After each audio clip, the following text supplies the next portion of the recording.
So I'm finally here at the Lapis Lazuli centric episode titled Why So Blue? So it opens up on a distant alien world, which I actually kind of love. It's just like, man, we don't get to see alien worlds nowadays that much. We haven't really seen too many of them, so it's always fun when we actually do something along these lines. But we have Lapis and Steven exploring this alien world as they've heard about two gems who are still terraforming planets. And as we see our favorite pair of crystal gems exploring the alien world, interacting with the local fauna, they come upon the destruction that the two gems have wrought across this world.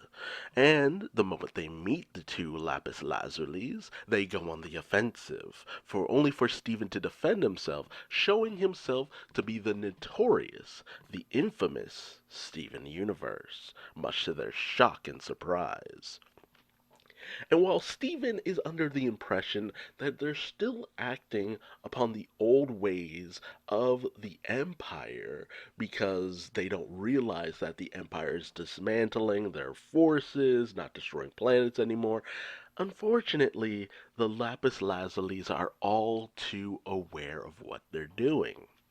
As they put it, they like terraforming worlds. It is their raison d'etre, as it were. And Lapis, our Lapis, tries to exposit that, hey, this is wrong. You are destroying the homes of organic life. She's trying to make that clear and apparent to them. However, the two Lapis Lazulis take offense to this because they've been doing this work for thousands of years. How is it suddenly wrong? Which, really kind of brings to light how detached that a lot of these gems were from the plight of what they were doing. There was no sense of empathy that could come with how they interacted with the worlds that they were changing. Ultimately, it makes sense though. Why would they care? Why would they give a damn about a world that wasn't their own? Just take what you want and leave the rest to be turned to naught but dust. So Stephen realizes that, when Lapis first got here, she said that it might be a little tricky to get them on their side, and she was not kidding. So they feel that maybe a different approach is necessary, with Lapis still feeling that a little tough love might be what's needed to ultimately bring them around, but Stephen, he doesn't believe in any of that stuff. So he decides to try the next best thing to torture, which is just showing them the world that they are terraforming, the beauty and the wonders of this world. Although they don't really see much of that, as rock and dirt are the only things that they care about. They don't care about organic life in the way that Steven and Lapis have grown to. So they try to show them meat morphs, art which is subjective and stuff like that. And it's just like you don't have to make exactly this, you can make whatever you like. So they make a saw that cuts down a nearby mountain. They're still thinking in terms of destructive power, not creative power. So they try to show them dancing, which, the nicer Lapis actually kind of takes to a little bit, much to the meaner Lapis's disgust. So, while it seems that, maybe they're kind of getting through, but not quite, Lapis decides to sing for them, showing them another form of expression. She sings this song called Shining Through, which starts with the lyrics, Why So Blue? So, very nice, inclusion of the episode title there. And man, I love the way this sequence is animated. While the song is good though, I still just love Lapis's first song, That Distant Shore from Can't Go Back. It was, oh my god, you have no idea how much I love that song, that entire sequence, because it's so reminiscent of kind of more classic, late 90s to early 2000s anime songs, the way it was composed. So I have a special place in my heart for that since I was growing up during that time. But Lapis's voice is just so beautiful. Like, my God, it is absolutely fantastic. I love Jennifer Paz's voice, and the animators on this sequence did a dynamite job just showing the emotion, the softness, the grace that Lapis's character always had, and I just really loved this little sequence.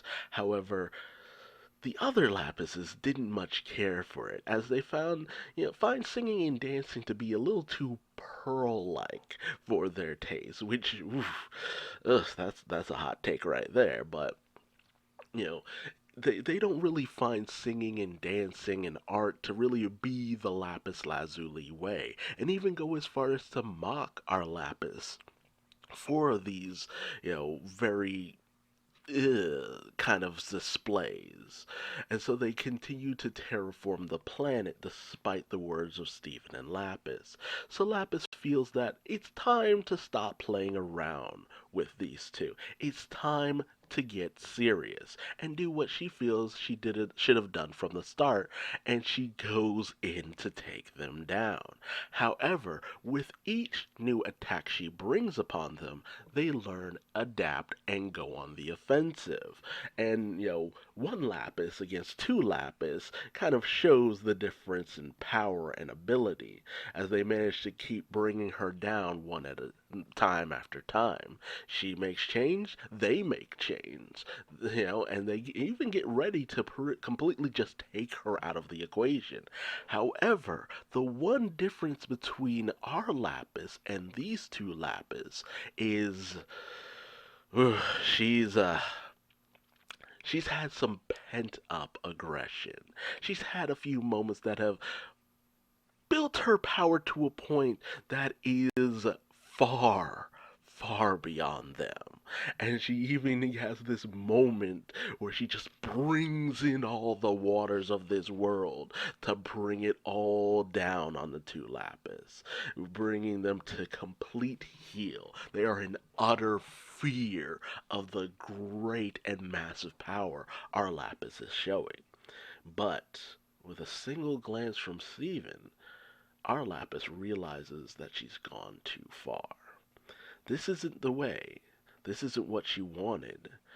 She doesn't want to fight them anymore. She just wants them to stop terraforming and doing what they've been doing. And the mean Lapis exposits that, yeah, of course we will. With the power you showed us, we'll do anything you want. Because it shows that only power kind of meant anything to these Lapis Lazulis. However, our Lapis says, no, that wasn't strength, that was weakness. Which I love that. I really do love that, because she knows that, just because you have this power doesn't mean you should just use it to bring people to heal. She's learned that lesson through her time with Jasper. She's not okay with what she's done, the power that she's able to wield at this point. She's had training. She used the entire power of the ocean to bring their malachite form to heal, to stop it from destroying anything. And it's through the training and the suffering and the torture that she's managed to hone her powers to this extent. But she doesn't want to use that to subjugate people. She just wants them to understand.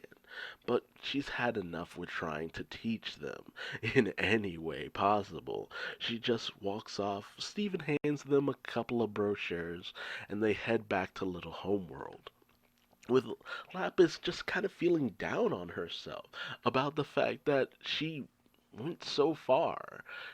She just got frustrated because they reminded her of her old self before she met Steven, before all the pain she used to feel. It's a very bleak reminder of the naivete that she feels that she had.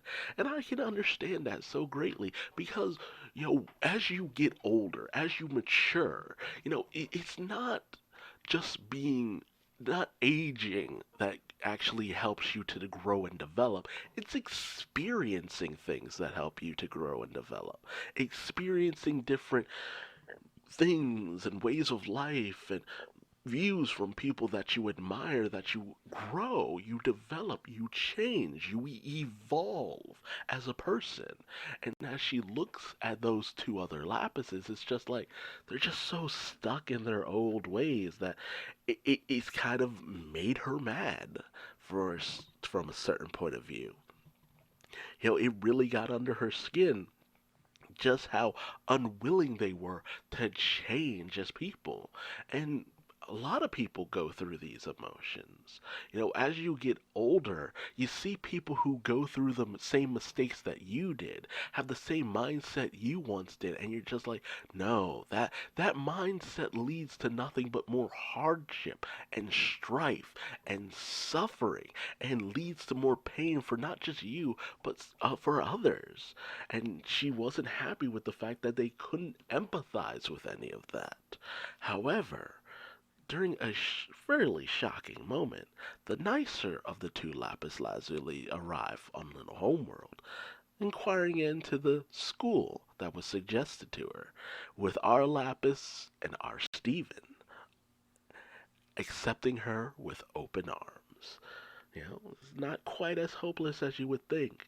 It's never wrong to make the attempt to see if you can change somebody's worldview, to show them something better, to do something better by them. Because you never know what kind of person they might change into for the better, hopefully. This was a great episode. I love Lapis Lazuli. Like, literally, two of my favorite characters, like that was always the thing. Like in the early stages of Steven Universe, my favorite characters were Garnet was Pearl, Garnet, Amethyst for various different reasons. But in later series, because of the complexity of the things that they've gone through, I've grown to love Peridot, Lapis, Jasper, because they've gone through so many changes. So much has changed and affected their worlds and their worldviews and their personalities and their characters as a whole. It's just elevated them in my eyes because of all of that. And I just love seeing them shine through. This whole series for them is just them kind of showing off the people that they've grown into, and not just the old homeworld gems, but the crystal gems. They've learned so much because of Steven. They've grown so much because of Steven. And it's time that they help others to grow and elevate themselves to a different level. And I'm just so happy to see it. But tell me your thoughts and feelings on this episode in the comment section below. How did you feel about this episode? How did you feel about the two Lapis Lazulis?